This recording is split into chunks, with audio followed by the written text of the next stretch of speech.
I was standing in my foyer, my hand hovering over the doorknob, checking my reflection in the hallway mirror one last time. I looked tired. Not the kind of tired that a good night's sleep fixes, but the deep, bone-weary exhaustion that comes from years of trying to keep the peace. I adjusted my coat, took a breath, and reached for the handle. I was heading to my sister Vanessa's house for what she called a reconciliation brunch. "Just us sisters," she said. A fresh start. But before I could turn the lock, my phone buzzed in my pocket. I pulled it out, expecting a text from her, asking if I was on my way. Instead, the screen lit up with a message from Marcus. "Our family's estate attorney." 3 words, all capital letters. "Call me. Now. Do not go there." I froze. The urgency in those words cut through the morning silence like a siren. My thumb hovered over the screen for a split second before I hit dial. Marcus answered before the first ring could even finish.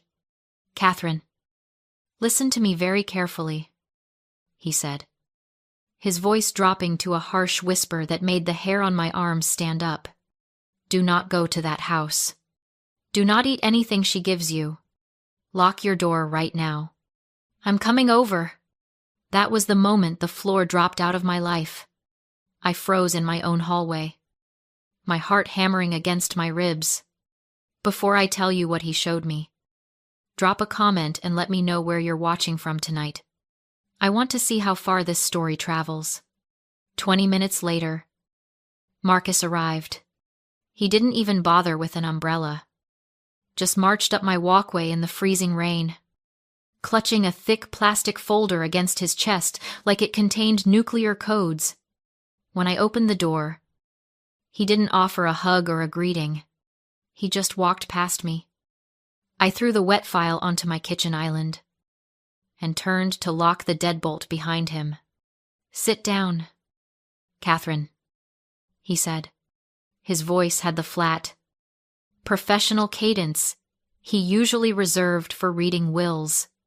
"What I'm about to show you is going to hurt, but I need you to read it like an accountant, not a sister. Can you do that?" I nodded, my throat too tight to speak. I pulled the chair out and sat. The folder was heavy. I flipped it open. The first page wasn't an invitation or a letter. It was a court filing, an ex parte emergency petition for conservatorship of the person and estate. My eyes scanned the legal jargon, picking out the words that mattered. Respondent Catherine Blackwood. Petitioner Vanessa and Adrian Sterling. Reason for filing acute manic psychotic break. Danger to self and assets. Immediate suspension of rights required. I felt a laugh bubble up in my chest. Sharp and hysterical. But I swallowed it down. "They're saying I'm crazy," I asked. My voice deadly calm. "Not just crazy," Marcus corrected, pointing to the second tab. "Incapacitated. Look at the evidence." I turned the page. It was a photo of me, taken 2 months ago, looking disheveled, my eyes wide, my dress stained with what looked like blood underneath.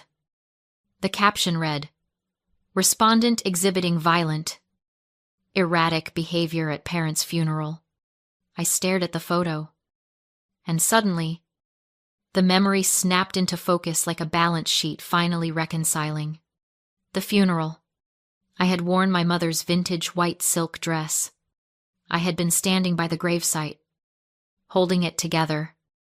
When Vanessa had stumbled, she had lunged forward, supposedly tripping on the grass, and emptied an entire glass of Cabernet Sauvignon down the front of me. I remembered the cold shock of the wine soaking into the silk. I remembered Vanessa screaming, not in apology, but in horror. "Oh my God. Catherine, you're losing it. You can't even hold a glass. Why are you shaking? Someone help her." I hadn't been shaking.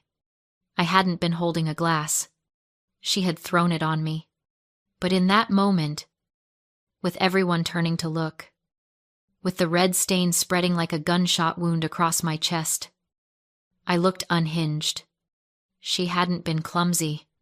She had been staging a crime scene. She planned this. I whispered. The whine. The screaming. She was building a portfolio. I flipped through the rest. Affidavits from concerned friends I had never met. A log of missed appointments that Adrian must have deleted from my cloud calendar. It was a masterpiece of fiction. They weren't just trying to take control. They were trying to delete my personhood. Why, I asked, looking up at Marcus. Why go this far? I pay her credit card bills. I pay the property taxes on the manor. Why destroy the golden goose? Marcus didn't say a word. He just slid a single sheet of paper across the granite counter.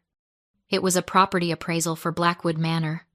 $14.5 million. The number sat there, bold and black. I stared at it.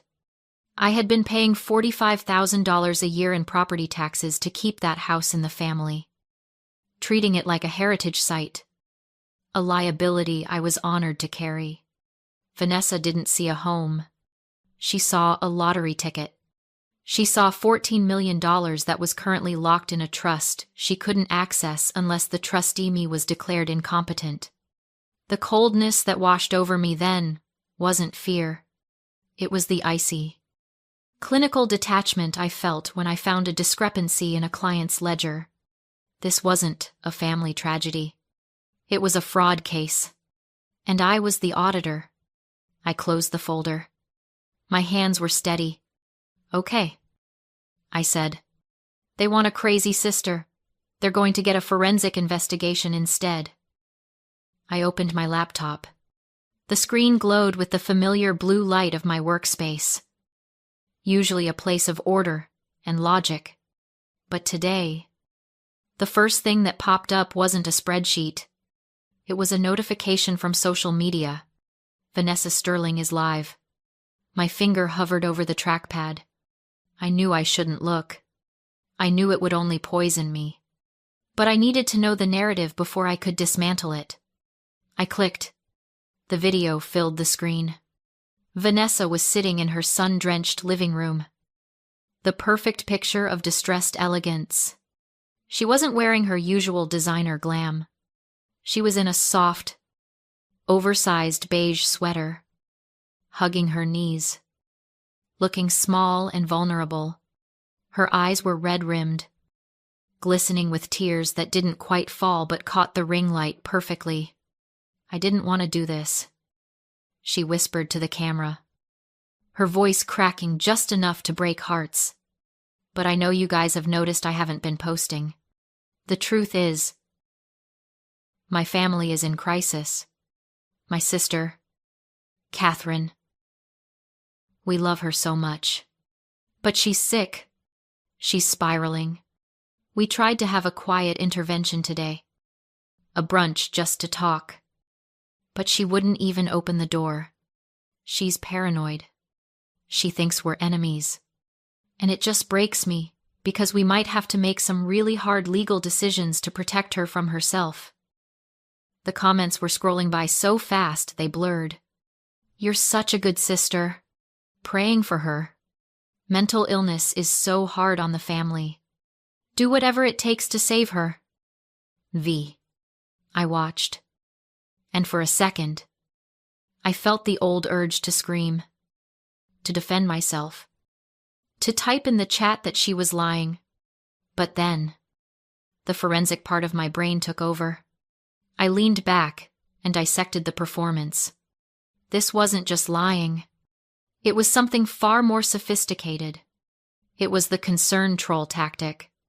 You see, the most dangerous enemy isn't the one who screams at you in public. It's the one who cries for you. Concern trolling is a weaponized form of empathy. By framing her aggression as protection and her greed as burden, Vanessa stripped me of my right to be angry. If I fought back now, I wouldn't look like a victim standing up for herself. I would look like a deranged patient attacking her caregiver. She wasn't just stealing my assets. She was preemptively stealing my credibility. She was using the language of love to construct a cage. It is the ultimate gaslight because it recruits the rest of the world to help hold the door shut. I closed the tab. The anger in my chest was cold now. Solid and heavy like a stone. Okay. Vanessa, I said to the empty room. You want to play narrative. Let's look at the data. I opened a new window and logged into my personal cloud accounts. If they were claiming I had a history of confusion and missed obligations, they had to have manufactured a paper trail. I pulled up my digital calendar for the last 6 months. At first glance, it looked like a disaster zone. Missed dental appointments, forgotten client meetings, lunches I had supposedly scheduled, and then ghosted. I stared at the screen. I didn't remember scheduling a lunch with Adrian on a Tuesday in March. I definitely didn't remember missing a tax deadline in April. I clicked on the metadata for the entry. Created by user Catherine. Modified by user admin. I checked the login history. My stomach turned. There were logins from a device I didn't own, an iPad Pro, located at an IP address in the historic district. Vanessa's house. It wasn't dementia. It was Adrian. He had been logging into my synced calendar for months, quietly deleting reminders, moving appointments by an hour so I'd show up late, and planting events I never agreed to so I'd look like I forgot them. He hadn't just watched me struggle. He had engineered the stumbling blocks. Every time I had apologized for being late, every time I had questioned my own memory, he had been there, smiling, telling me I was just stressed and overworked. It was a digital lobotomy. They had been hacking my reality one calendar invite at a time. I took a screenshot, then another. I wasn't just finding errors anymore. I was building a case file. They wanted to prove I had lost my mind. Instead, they had just given me the roadmap to their own destruction. By evening, the sky over the coast had turned the color of a fresh bruise. The storm we'd been warned about all week finally made landfall, lashing rain against my windows with a violence that made the glass rattle in the frames. I was sitting at my kitchen island, staring at the evidence of Adrian's digital gaslighting, when a frantic pounding on my front door cut through the noise of the wind. It wasn't the rhythmic knock of a delivery driver or the heavy fist of a process server. It was desperate, irregular. I checked the security feed on my phone. A small figure was huddled on my porch, drenched and shivering next to a bicycle that had been thrown carelessly onto the lawn. I unlocked the deadbolt and pulled the door open. Sophia stood there, water streaming off her raincoat, her helmet clutched in white-knuckled hands. She looked less like my 16-year-old niece and more like a refugee from a war zone. Her eyes were wide, rimmed with red, darting around as if she expected her parents to materialize from the shadows of the storm. "Aunt Catherine," she whispered, her teeth chattering. "They don't know I'm here. Please don't tell them I'm here." "Get inside," I said, pulling her out of the rain. I didn't ask questions yet. I got her a towel and a mug of hot tea. I watched her hands shake as she tried to lift the cup. For years, Vanessa had kept Sophia at a distance, using her as a prop for family photos, but rarely letting us bond. I looked at her now, really looked at her, and I didn't see a teenager. I saw a hostage. I had to sign it. She blurted out, the words tumbling over each other. "Mom made me." She wrote it out and told me if I didn't sign it, she'd take away my college fund. She said you were sick and we had to help you. But the words, they were lies. Aunt Catherine. They made me write that you screamed at me, that you threw things. I know you didn't. I'm sorry. She was talking about the affidavit, the witness statement claiming I was dangerous. My own sister had held her daughter's future ransom to extort a lie. Rage, hot and blinding, flared in my chest. But I pushed it down. Sophia didn't need my anger. She needed a sanctuary. I know you didn't mean it. Sophia, I said softly, you're safe here. I brought you something, she said. She reached into her soaked backpack and pulled out a tablet. Dad thinks he's so smart with his passwords. But he uses the same one for everything. He left this recording on the cloud. She pressed play. Adrian's voice filled my kitchen. Tinny and cruel. We need to push the timeline. That old witch is tougher than she looks. If the judge grants the emergency order on Tuesday, how fast can we liquidate the manor? Then Vanessa's voice. Calm and chillingly pragmatic. I already talked to the developer. He has the cash ready. Once she's in the facility, she won't even know it's gone. We just have to make sure Sophia keeps her mouth shut. That girl is getting too soft. If she talks, Adrian laughed. A sound that made my skin crawl. We'll just say she's crazy like her aunt. It runs in the family. Right. The recording ended. The silence in the kitchen was heavier than the storm outside. I looked at Sophia. She was staring at her lap, shame burning her cheeks. And in that moment, the entire geometry of the war changed. Up until now, I had been fighting to save my assets, my home, my reputation. I had been fighting for survival. But looking at this terrified girl who had braved a hurricane to bring me the truth, I realized I was fighting for something much more fragile. This is the shield of innocence. It's the moment you realize that the narcissist isn't just hurting you. They are grooming the next generation to be either victims or accomplices. Vanessa wasn't just stealing a house. She was stealing Sophia's moral compass. She was teaching her daughter that love is transactional and that truth is whatever you can pay someone to believe. If I lost this battle, Sophia would be trapped in that house with them, watching them celebrate their victory, learning that cruelty wins. I couldn't let that be her lesson. I wasn't just her aunt anymore. I was the only thing standing between her and a lifetime of becoming them. I reached out and covered her hand with mine. My voice was steady, stripped of all fear. You did good. Sophia, I said, you just gave me the weapon I needed to end this. And I promise you, they are never going to threaten you again. I took the tablet. It wasn't just evidence.